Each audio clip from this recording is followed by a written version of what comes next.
Et j'ai pensé à un truc mortel. Ah ouais? Ouais, on va rajouter des sons de gratin. Fumer, c'est nul. Ça fait tousser. Parle avec un représentant de l'État. Moi, je suis pas dans les magouilles. C'était votre sœur. Ne la juge pas, tu ne la connais pas, t'es déjà occupé à la juger. Je compte 5, 4, 3, 2, 1, et à 0, paf! Tu exploses la tête comme une pastèque. Il dit 5, 4, 3, 0 et après, paf, pastèque. Je sais, c'est un peu décousu, moi je vous retranscris ça pêle-mêle aussi. C'est toi qui fais la loi maintenant. Je fais pas la loi, moi, non. Moi, je suis dans la diplomatie, moi. Attendez, c'est lesquels les Chinois qui étaient alliés aux nazis? Les Japonais? Les Japonais, c'est ça. Autant pour moi. Là, je n'en peux plus. Je suis en bout du rouleau. J'ai envie de rentrer, me foutre mes savates et terminer bonsoir. Is it okay with you?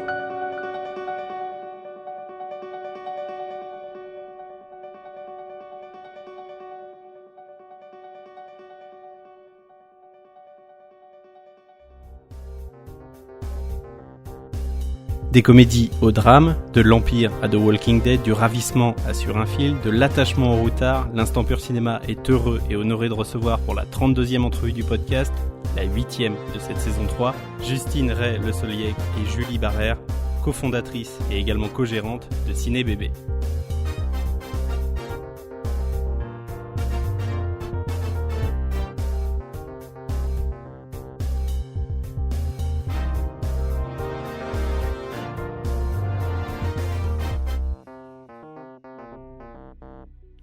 Hello, bienvenue, installez-vous, comment allez-vous? Salut, ça va bien. Et toi, ça va? Ça va super, merci beaucoup. Trop bien.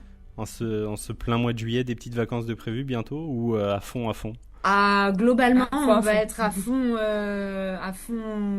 à peu près tout l'été, ouais. Bah merveilleux, ça veut dire qu'il y a du boulot. C'est ça, exactement. Et on est très contente d'avoir du boulot. Pour l'heure, on attaque avec la partie 1, c'est l'heure de l'instant rencontre. Il est bizarre, ce sol. Il est pas palpable. C'est par où? Bonjour.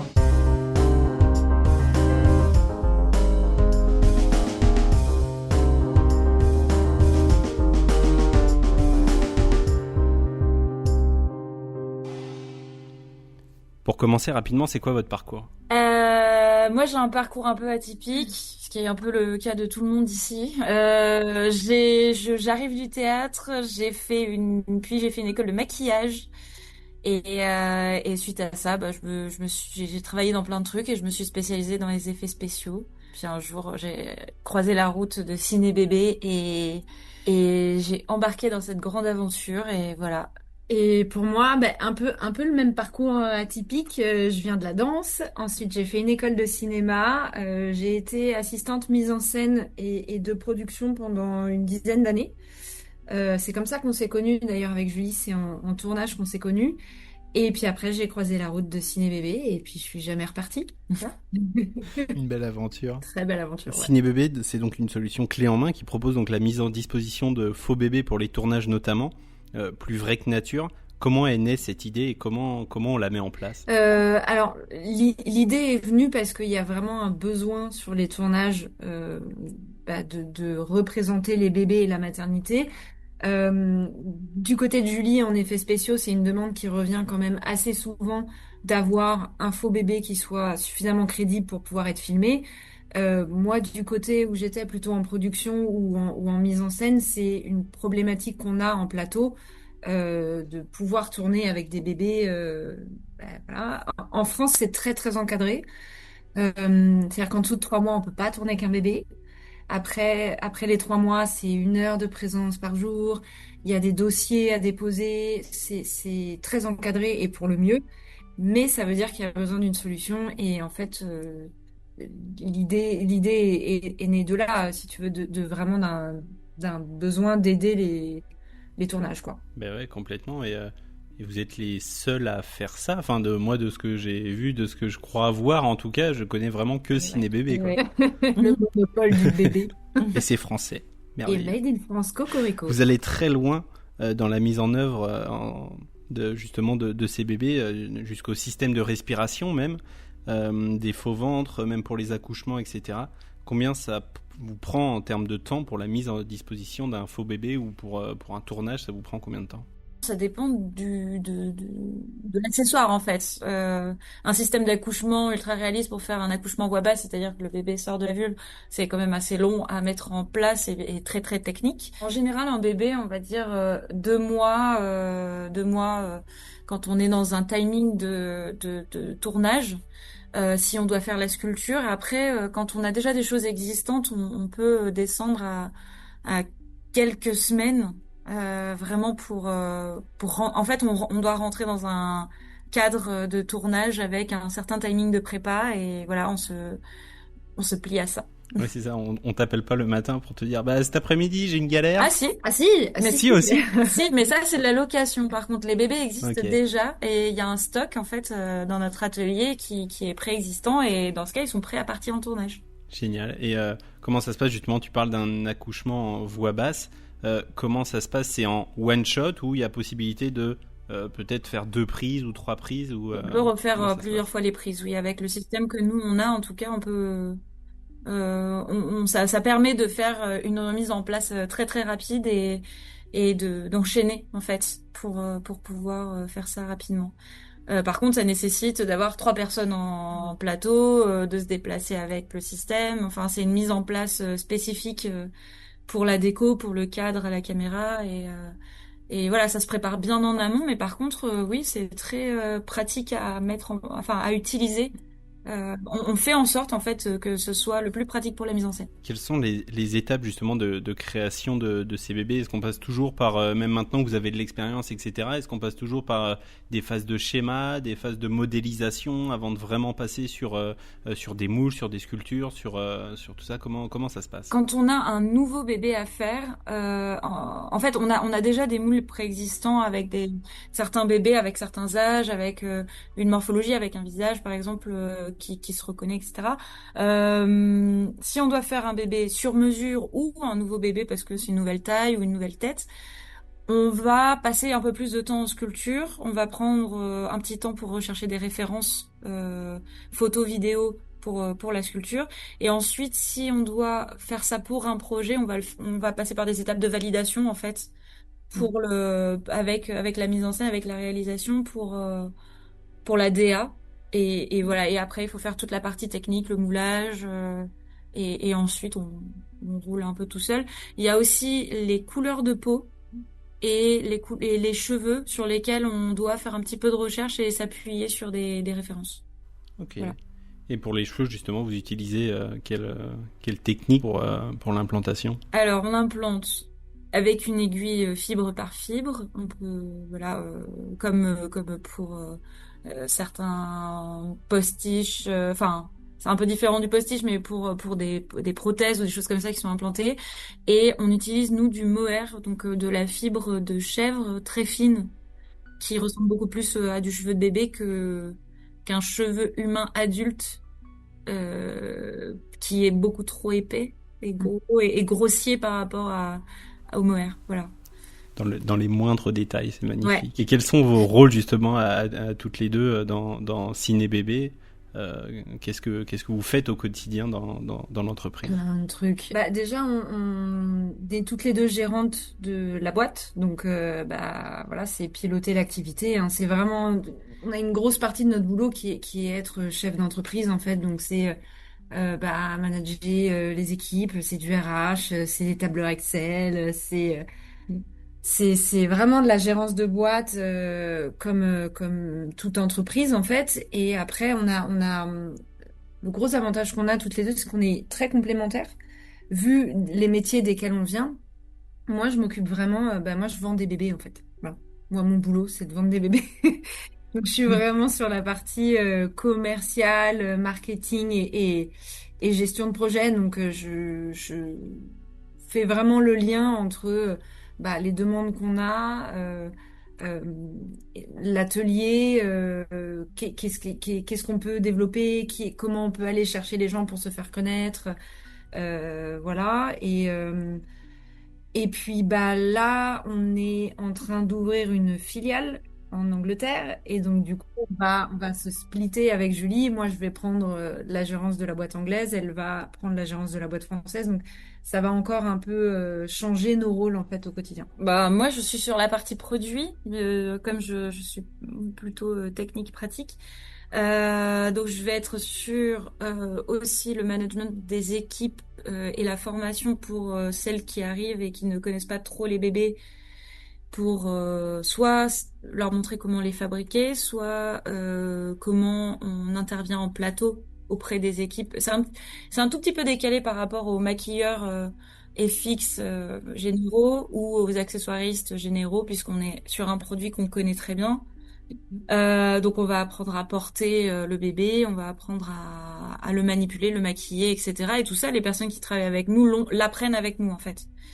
Donc ça, je m'occupe de ça. Je m'occupe du développement produit, c'est-à-dire que c'est moi qui vais orienter les nouveaux produits vers quoi on va aller, en accord aussi avec les besoins qu'on rencontre dans les demandes. La R&D, qu'est-ce qu'on pourrait faire de mieux, de plus poussé, de plus technologique? Est-ce qu'on peut changer de pratique aussi sur certaines méthodes de fabrication? Par exemple, on est en train d'intégrer un peu plus de 3D, du scan 3D, de l'impression 3D. On est un peu au début de ça, et donc c'est moi qui vais gérer cette partie-là. Voilà. Et puis après, je vais aussi un peu en plateau.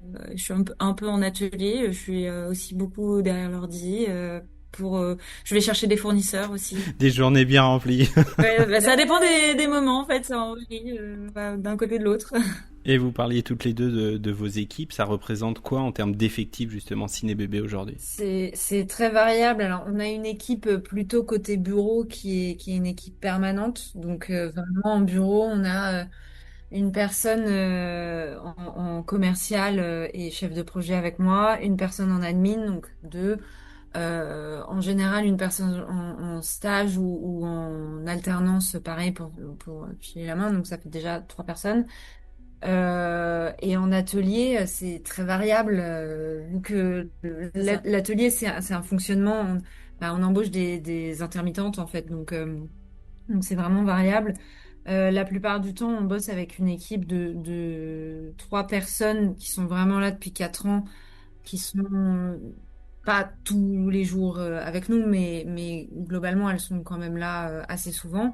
Et après, ça varie, tu vois, la semaine dernière, on était 12 en tout. Ouais. En tout. Donc, parce qu'on a des périodes de rush et il faut aller chercher 3, 4, 5, 6 personnes en renfort parfois. Voilà, ça dépend vraiment des périodes de rush. Là, on est en plein été, donc il y a plein de tournages, il y a plein de choses à faire, donc il y a plein de monde. C'est un peu la ruche, tu vois, en ce moment. Et aujourd'hui, est-ce que vous avez une idée en termes de chiffres, ce que représente votre production, du nombre de films dans lesquels vous avez pu être intégré? Faut se dire qu'on en fait, alors pas en nombre de films vraiment, mais tout confondu, films, séries, clips, théâtre, médical, tout confondu. On travaille sur une centaine de projets par an depuis 3 ans, on va dire. Ça existe depuis 2008, mais depuis 3 ans, on est à peu près sur cette moyenne d'une centaine par an. Donc, ouais, ça fait un peu de monde, ouais.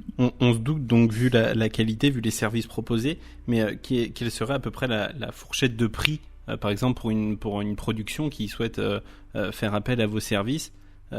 Qu'est-ce que ça peut coûter justement un faux bébé à mettre en place dans un film? En fait, ça va dépendre de ce qu'ils ont besoin. Si c'est une location, évidemment, ce sera beaucoup moins cher que s'ils nous achètent un bébé. Une location on va dire sur 3 jours de loc, il y en a pour entre 700 et 750 euros. Donc, si c'est une fabrication, là, c'est du sur-mesure, ça dépend de ce qu'ils veulent. Si ça peut être de la prothèse, ça peut être un bébé, on peut tout imaginer. Et à l'achat, parce que maintenant, on en vend surtout aux pays vraiment éloignés géographiquement, parce que c'est beaucoup plus simple pour eux d'avoir quelque chose et de le réutiliser. Là, on est sur des budgets qui sont beaucoup plus élevés. Voilà, on est plus autour de 10-12 000 pour un bébé, pour acheter un bébé. C'est bizarre à dire, mais un ciné-bébé. Voilà. Donc, c'est hyper variable, en fait. C'est pareil, évidemment, si c'est court-métrage étudiant, on fera pas les mêmes choses que si c'est une grosse production Netflix ou quelque chose comme ça. C'est voilà, on Un peu essaye au cas de pas. par cas, ouais. Ouais, c'est ça. On a des grilles tarifaires évidemment, mais bon, on sait aussi que il y a des projets qui ont beaucoup moins de budget ou voilà, et faut réussir aussi à pouvoir leur proposer de la qualité parce que sinon ils vont arrêter de tourner avec ça. Et l'idée c'est pas ça quoi. Oui, c'est ça, de pouvoir accompagner tout le monde. Bah ouais, voilà, exactement. Et dans quel film récent ou qui sortent peut-être très prochainement on peut vous retrouver? On en avait 3 au Festival de Cannes cette année. Qui va sortir, il va y avoir Des preuves d'amour d'Alice Douard, qu'on recommande. C'est trop bien. C'est trop trop bien. On a bossé sur La petite dernière de Asia Asia. On a bossé sur le dernier film des frères Dardenne. Jeune mère. Exactement, Jeune mère. Que j'ai vu, et quand je l'ai vu, j'ai pas pu m'empêcher de me dire, mais attends, est-ce que les filles sont là-dessus? J'ai pas arrêté tout le long du film d'essayer de chercher le moindre petit truc. Et si, bah non, c'est pas possible, attends. Et ben si, en fait. Si. En effet, on a travaillé dessus, donc voilà, ça c'est les derniers un peu en date. Après, on a fait le dernier clip de Damso aussi. Bon. Voilà, c'est Impardonnable de Damso qui est une super chanson d'ailleurs. Que là, on est vraiment en tournage en ce moment sur des très gros projets. On peut évidemment pas en parler, mais il y a des très grosses choses qui arrivent. Rendez-vous l'année prochaine. Ouais, vraiment. Trop bien. On va pouvoir passer à la seconde partie, c'est l'heure de l'instant réminiscence. Le roi répudie la reine, la vieille épouse le perroquet, César devient roi. Je l'épouse et me voilà reine.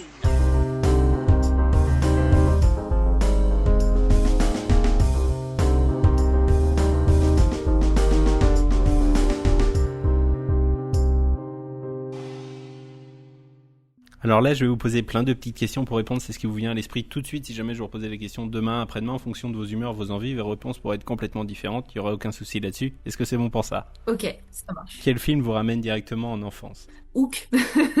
Moi, moi, j'allais dire Jurassic Park, mais alors, je sais, j'ai fait le jeu du, le premier truc qui vient, Jurassic Park. Votre film parfait, c'est quoi? C'est quoi votre 10 sur 10? Pour moi, c'est Cloud Atlas. Genre 12 sur 10, 20 sur 10, autant que vous voulez. Je sais pas combien de fois je l'ai regardé. À chaque fois que je le regarde, je trouve des nouvelles choses dedans et je n'arrive pas à lui trouver de défaut. Donc, Anything, Anywhere, All at Once. Pas d'accord. Ou Swiss Army Man, mais bon, il est moins abouti, mais quand même petit love. Une affiche récente qui vous aurait marqué? Une affiche, oula. Une affiche. Moi, j'ai beaucoup aimé celle de Vivre, Mourir, Renaître. Je la trouve très jolie. Je sais pas, il y a un truc de couleur et de... Je sais pas, je l'ai trouvé assez original. Voilà, donc ce sera ça. La dernière qui m'a un peu marquée. Vos dernières larmes au cinéma, c'était pour quel film, si tant est que vous pleurez au cinéma? Moi, je pleure tout le temps, alors...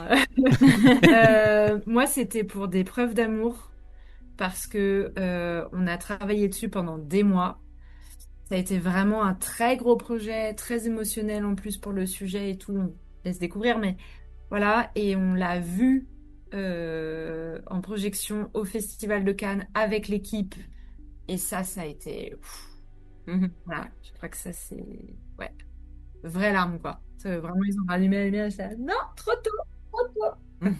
Votre dernier film vu au cinéma? Ça remonte un peu là. Bah non, enfin du coup non, parce que moi c'est Des preuves d'amour du coup. Ben moi je me demande si je crois que je suis... Non, t'as été voir les To Be Free là. Oui, Partir un jour. Partir un jour, c'est trop bien, j'ai adoré. Un bonbon ce film, incroyable. Votre matière préférée à l'école, c'était quoi? Art plastique. Direct. Forcément. Ah ouais. C'était quoi moi? Ouais, j'adorais l'art plastique aussi. Une bande originale qui vous aurait marqué? Cloud Atlas. Même la musique. Une bande originale qui m'a marqué. Alors, bizarrement, c'est très vieux, mais j'ai beaucoup écouté tout l'album de Garden State quand j'étais ado. C'était trop bien ça. Avec The Shins, avec plein de trucs rock, enfin c'était plein de petites musiques et j'avais beaucoup, je l'ai poncé ce truc. Voilà. On va changer d'univers, je vais vous amener dans le mien. Votre dernier repas, c'était quoi? Ce midi. Franchement, c'est pas glorieux, on est au boulot alors. Moi, je me suis fait une salade avec un petit gazpacho, voilà. Bah, écoute, c'est pas glorieux parce que j'ai vraiment été chercher un truc au resto d'en bas en fait. Donc j'ai mangé une salade thaï. L'aliment ou le plat que vous n'aimez pas? Le poisson. Moi, alors, outre le fait que je suis végane, donc je n'en mange pas, mais je ne peux pas concevoir que les gens mangent du poisson. Juste rien que l'odeur, c'est insupportable. Globalement, tout ce qui sort de l'eau, pour moi, c'est incompréhensible qu'on mange ça. Waouh, c'est du répulsif, quoi. Impossible. Quelque chose que je peux pas manger. Moi, j'aime bien manger. Et pour la petite anecdote, mon frère est cuisinier aussi, donc vraiment, la cuisine dans la famille, c'est un truc. Je sais pas. Moi, je mange de tout, alors c'est un peu. J'aime même les choux de Bruxelles, tu vois. Donc, c'est trop. Genre, j'aime pas les tripes à la mode de Caen. Voilà. Genre, je te donne un truc. Voilà, je déteste ça. Vous êtes plutôt thé, café ou chocolat? Café. J'adore le thé, mais café, parce qu'on en boit des litres ici. La dernière, celle-là, elle est iconique. Votre plat préféré? Ouais, ça varie, hein. Ça varie. Moi, en ce moment, en été, mon plat préféré, c'est de manger des légumes en salade. Alors, voilà, mais c'est parce qu'on est en été. Allez, je vais faire la chauvine, le magret de canard. J'avoue, elle est chauvine. Ouais. Si, ce que j'adore, c'est avoir plein de petites choses dans mon assiette. Ça, c'est le feu pour moi. Genre, manger libanais, tu vois, ça, pour moi, c'est trop cool parce que j'ai plein de petites choses. J'aime pas avoir genre un plat en sauce et basta. C'est pas marrant, quoi. J'aime bien m'amuser un peu, quoi. On va pouvoir enchaîner avec la troisième partie, c'est l'instant rewind. Ma grande putain de merde! Une voiture toute neuve avec toutes les options! Regardez ça, elle est niquée! Elle est complètement niquée! Oh! Oh! Oh!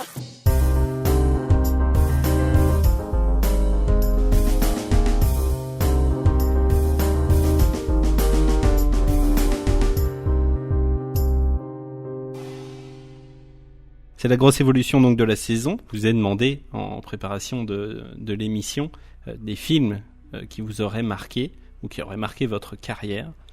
Je vais vous envoyer des extraits audio que je vous laisserai écouter et me dire en quoi ce film-là vous a marqué. Testament de Madame Nawal Marwan. Ouverture du testament devant ses deux enfants, Simon Marwan et Janine Marwan. De Denis Villeneuve.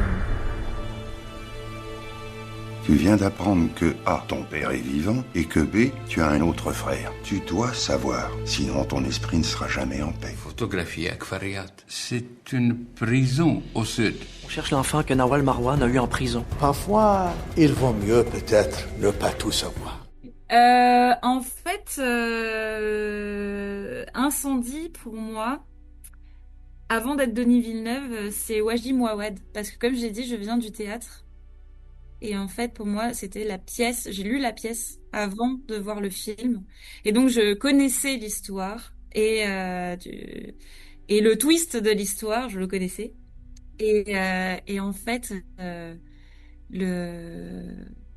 j'ai trouvé que cette adaptation était vraiment incroyable. Et connaissant le twist, il m'a chopé aux tripes dans le film parce que j'ai trouvé qu'il était hyper bien fait. Et voilà. Donc du coup, on dit souvent les adaptations, c'est un peu compliqué et tout ça, mais voilà, Incendie de Denis Villeneuve est vraiment, je trouve, rend la force de la pièce. Trop bien, génial. Écoutez-moi. Dans l'intérêt de mon petit-fils, si ce n'est le vôtre, ce monde obéit à un ordre naturel et ceux qui tentent de le renverser sont condamnés à l'échec. Ce mouvement ne survivra pas. Si vous l'y rejoignez, vous et toute votre famille serez rejetés. Au mieux, vous serez des parias que l'on humilie. Au pire, vous serez lynchés ou crucifiés. C'est la musique, moi, qui me choque là derrière. Vraiment, j'ai des frissons. Oh là là, qu'est-ce qu'elle est belle. C'est Cloud Atlas, ça. Oui. C'est incroyable, Cloud Atlas. Ouais, moi, la musique, alors, ça fait des années que j'essaie de la chercher en vinyle, que je ne la trouve pas. Si quelqu'un l'a, par pitié, trouvez-moi ce vinyle. Cloud Atlas, faut remettre le contexte, j'étais en école de cinéma. J'avais une bande de potes, on était 4 à vraiment aller au ciné, voir au minimum un film par jour, voire 2. Donc on a fait ça pendant des mois et des mois et des mois. Et notre petit rituel, c'était on sortait, on prenait la voiture pour accompagner tout le monde et sur le chemin, on débattait.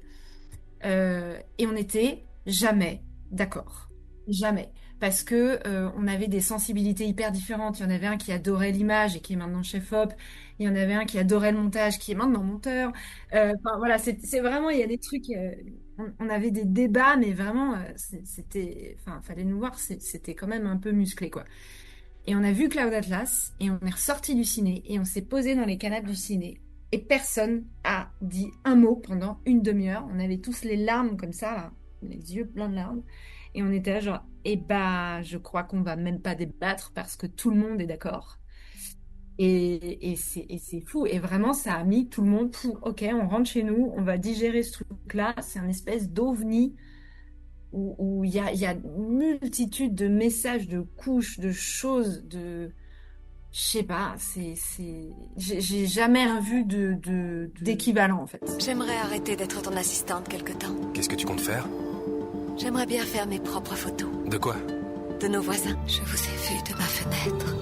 Et tout de suite, j'ai eu envie de faire un portrait de vous. Diane, pourquoi auriez-vous envie de faire le portrait de quelqu'un que vous n'avez jamais vu?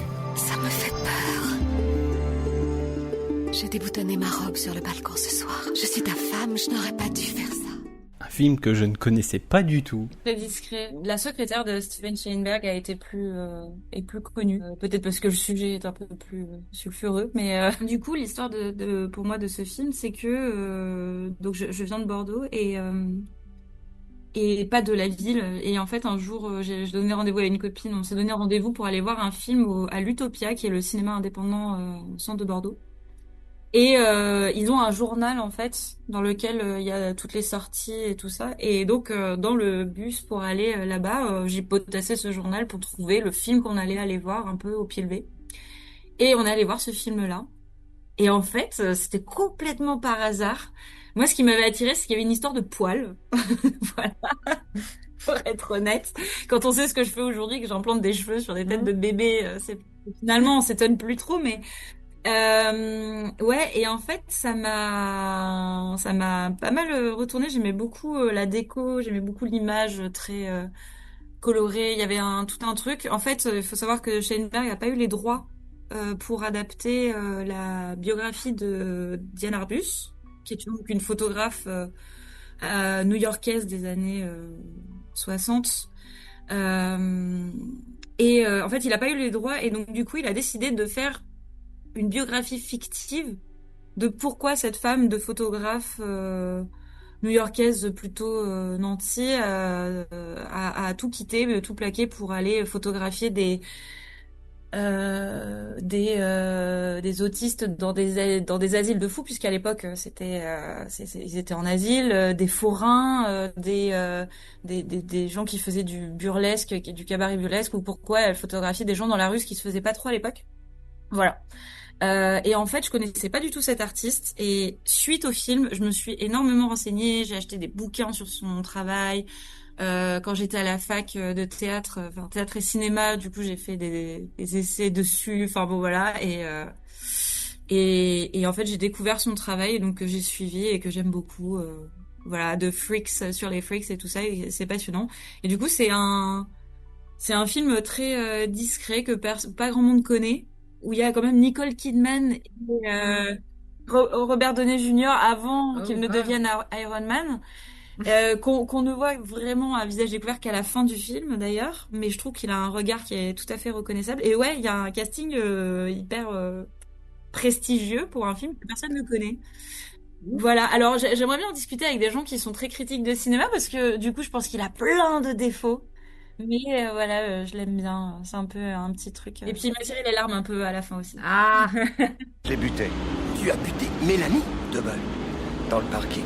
Tu pouvais pas lui causer? Qu'est-ce que tu veux causer, tu sais? Tu pouvais pas la cogner? Peut-être, mais j'ai pas... Tu sais, sur le moment, sur le coup, jamais. Tu lui as collé 2 balles? Elle est morte? Enfin, plus ou moins. Comment ça, plus ou moins, Louis? C'est pas une réponse. Elle est morte, oui ou non? Ouais, je pense que... Tu penses que oui, mais réponds-moi. Oui, est-ce qu'elle est... Elle est morte. Où tu l'as touchée? Une dans la poitrine et une dans le ventre. Notre ami Tarantino. Et oui, pour Jackie Notre Brown. ami Tarantino, pour Jackie Brown, qui est pour moi, qui reste pour moi le meilleur qu'il ait réalisé. C'est le seul que j'ai pas vu. Il faut absolument le voir. C'est par ce film-là que j'ai découvert Tarantino. Moi. J'ai vraiment commencé par celui-là. Ok. J'avais 16-17 ans et mon meilleur pote à l'époque était très fan de Tarantino. Et donc, une après-midi, il me dit « Attends, il faut que je te montre un film, tu vas halluciner. » Il a lancé Jackie Brown. En effet, j'ai un peu halluciné. Et de là est né mon amour inconditionnel pour Quentin Tarantino. Et après, j'ai vu absolument tous ses films. Mais pour moi, Jackie Brown reste, je sais pas, il y a un peu un côté Madeleine de Proust, tu vois, avec ce film. Je sais pas, c'est... Moi, Tarantino, ce qui me fascine, c'est son travail des dialogues. Il y a vraiment un truc qui est inégalé. Et parce que il y a un truc de ping-pong sans arrêt entre les personnages qui est hyper bien maîtrisé. Mais il y a je parlerai même pas de second degré, là. On est au 4, 5, 6e degré. Tu peux réécouter les dialogues et moi, ça me fera toujours hurler de rire. En fait, Tarantino, il me fait trop rire. Et je sais pas, les dialogues, tu vois, t'as toujours des trucs hyper extrêmes, hyper dramatiques, mais c'est très tourné à la dérision et je trouve ça vraiment génial. Et je trouve que Jackie Brown, celui-ci et j'aurais dit Les 8 salopards, les deux ont des dialogues. Je trouve que c'est vraiment un travail de dentelle là-dedans. Mais il y a un truc sur Jackie Brown qui a pas sur Les 8 salopards. Alors peut-être qu'il est beaucoup plus vieux et qu'il y a un truc très vintage dedans. Mais il y a un truc un peu plus, ça bouge un peu plus là où Les 8 salopards, c'est un huis clos, donc forcément ça bouge moins. Mais ouais, après ça reste Tarantino, donc en fait j'aime à peu près également tous ses films, on va dire. Enfin, Quentin, si tu nous vois, si tu nous entends, on fait des bébés pour le cinéma. Et tu peux les faire exploser autant que tu veux, il n'y a aucun problème. On aura des solutions. Eh ben pour le 10, pour le dernier de Last One, ce serait merveilleux. Non, mais moi je suis dans le déni, c'est pas du tout le dernier. Eh bien on va pouvoir passer à la 4e partie, c'est l'instant jeu. C'est la piquette, Jack. Tu sais pas jouer, Jack. T'es mauvais.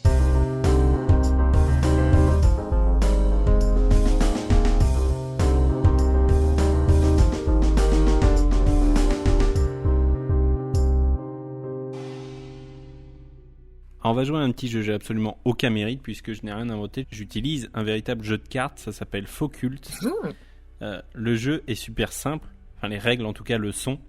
Je vais vous lire de véritables critiques de films qui fustigent les films. Le but c'est de retrouver de quel film ça parle. Oh wow, ok. C'est ignoble mais c'est comme ça. Le menu est très indigent et fait de vieux plats réchauffés à la sauce franchouillarde. On ne pouvait qu'attendre beaucoup de ce film en voyant réunis les deux plus grands comiques de leur époque, mais entre le premier amaigri, malade et las de se répéter dans les gags éculés et navrants, et le second tout pâteau et mal à l'aise dans son rôle de clown simplet, doublé d'un fils à papa bedonnant, on frise l'anorexie mentale. Oh waouh, c'est pas gentil. Pas gentil du tout. Waouh, qu'est-ce que c'est que ça? Pour un film français culte. Comique. Culte. Bah moi j'aurais dit Le Dîner de con ou un truc comme ça. Non, pas loin, mais genre La soupe au chou. On se rapproche plus de ça. Ouais. Ah ouais. Parce que pour le coup, Le Dîner de con avec l'ermite et... Ouais, enfin, tu vois, il y a les deux... Un film de 76. Oh, ok. Alors moi, je vais être honnête, j'ai aucune culture des vieilles comédies françaises. et des vieux trucs, des vieux films, même tout ça, parce qu'en fait, j'ai des parents qui étaient pas du tout là-dedans. Mon père adore la science-fiction et les trucs comme ça. Et du coup, tous les trucs qui passaient à la télé, genre à Noël ou l'été en boucle et tout ça, la grande vadrouille, les machins comme ça. Genre, à chaque fois, ils zappaient. J'ai aucune culture de ça, vraiment zéro. Et d'ailleurs, Justine m'a fait rattraper le dîner de con. C'est elle qui me l'a fait voir. Voilà. C'est pour le bien commun. Mais 76. 76, un film avec il y a deux Funès. Ouais, il y a deux Funès. Comment ça s'appelle? C'est l'aile ou la cuisse. L'aile ou la cuisse, oui. Voilà. Bien joué. Ouais. Ah, bon, je suis contente de trouver ça. D'accord, l'aile ou la cuisse, du coup. Un point, l'honneur est sauf. On est bon. Des moustachus franquistes traquent de gentils républicains cachés dans les bois et aidés par des créatures de fêtes foraines enfermées dans des décors en carton-pâte dégoulinant de silicone. Waouh. C'est film français ou pas? Pas du tout. Ah, voilà, c'est ça. De 2006. D'un immense cinéaste. Immense, ok. Des créatures de fêtes foraines dans des décors de carton-pâte. Mais c'est pas... Attends. C'est pas le labyrinthe de Pan? Ouais. Oui, labyrinthe de Pan, Guillermo del Toro. Ouais, ce que j'allais dire, c'est espagnol, ça. Ouah, c'est vénère comme critique quand même, au labyrinthe de Pan. Ouais. De toute façon, il a dit franquiste, donc j'ai envie de dire, à partir de là... C'est ça qui... Ouais. Ça et les créatures de fêtes foraines, oui, ça me semble... Ok, la vache. 2 sur 2. On avance. Alors que le héros du livre original passe ses journées à enterrer les morts dans une atmosphère post-apocalyptique et un désespoir sans issue, le héros de cette adaptation foireuse se rend quant à lui au vidéoclub pour se louer un petit DVD. Oh, ok. Alors pour le coup, moi, la critique, je vois pas du tout où est-ce qu'elle va parce que je m'en souviens pas du tout du film, quoi. Merde. Un film de 2007. Oh, vidéoclub. Post-apocalyptique.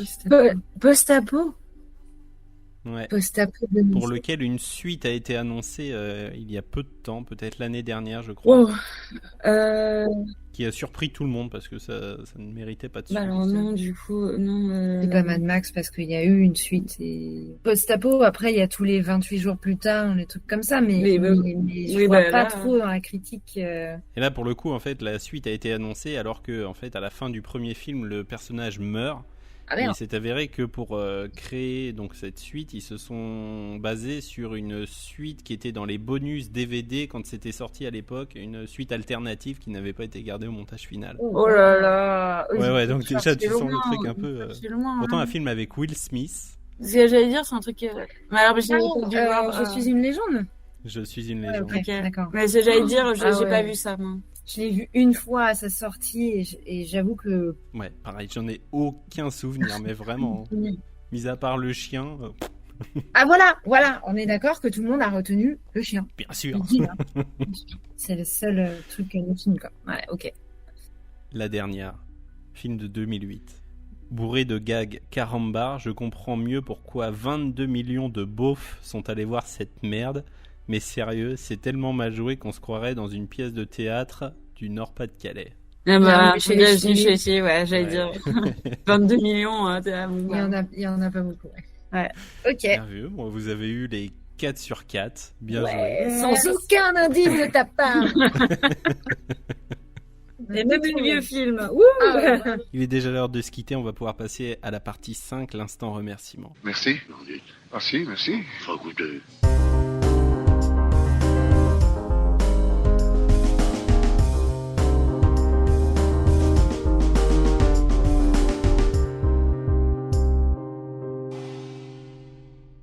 Est-ce que vous auriez peut-être une recommandation ou quelque chose que vous aurez vu, lu, joué dernièrement? Écoutez, ouais, moi je suis très musique, donc j'écoute beaucoup de trucs. Dernier groupe en date que vraiment j'écoute non-stop en ce moment, mais parce que je les ai vus il y a pas longtemps et je trouve ça mortel, c'est Turnstile. C'est un groupe américain punk rock, c'est très chouette. Très, très, très la fête en concert, très cool, donc je conseille. Voilà, je conseille Turnstile, voilà, c'est mon truc du moment.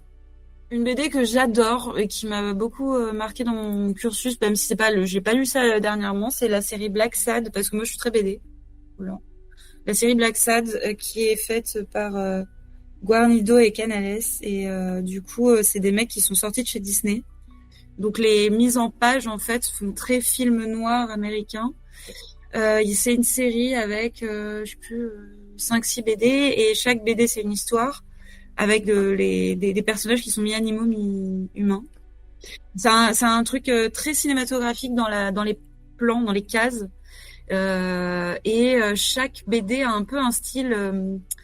le premier, c'est genre film noir. Le deuxième, c'est un peu film guerre froide, URSS. Enfin, à chaque fois, c'est transposé, hein, mais voilà. Il y a la chasse aux sorcières, enfin le communisme, voilà, des trucs un petit peu comme ça. Il y a le blues en Louisiane. Enfin, il y a des trucs avec des thèmes, et les histoires, c'est à chaque fois des enquêtes, parce que Black Sad est détective, et c'est un chat détective, et voilà, et c'est super chouette. Si vous connaissez pas, c'est vraiment des très beaux scénarios, des très belles BD, je trouve, et très accessibles. Qu'est-ce qu'on peut vous souhaiter pour le reste de l'année? Un visa pour moi, s'il vous plaît. J'allais dire du travail, mais bon, ça, on se fait pas trop de soucis là-dessus. Ouais, non, du travail, c'est toujours bien, on prend carrément. Ouais, moi, ma commande, c'est un visa, mais je devrais être fixée normalement la semaine prochaine, donc ça va aller vite, mais ouais, essentiellement ça, et un petit dico d'anglais à mettre dans ma poche, quoi. Justine et Julie, merci infiniment pour votre temps, merci de vous être prêtés au jeu. Pour rappel, donc, Ciné Bébé qu'on peut retrouver dans plein de productions déjà sorties et dans de nouvelles productions qui arriveront prochainement. Donc voilà, merci beaucoup, je vous souhaite le meilleur, une bonne continuation, et j'espère à très bientôt. Avec plaisir. Merci beaucoup. Merci. Salut. Et y a quelqu'un? Non, y a personne. Ah bon. Je vous avais dit que vous me le paieriez. Payeriez. Je vous l'avais dit. Désarmez-les et récupérez Nico. C'est pas moi. C'est qui alors? J'ai vu, je sais qui c'est, mais je dirai rien. Vous savez découper une sole, un loup, un turbo? J'ai des notions mécaniques. Bon, tout le monde règle sa montre. Mission, quelle heure est-elle? 14h12. Midi 5, parfait. Arrivée d'air chaud.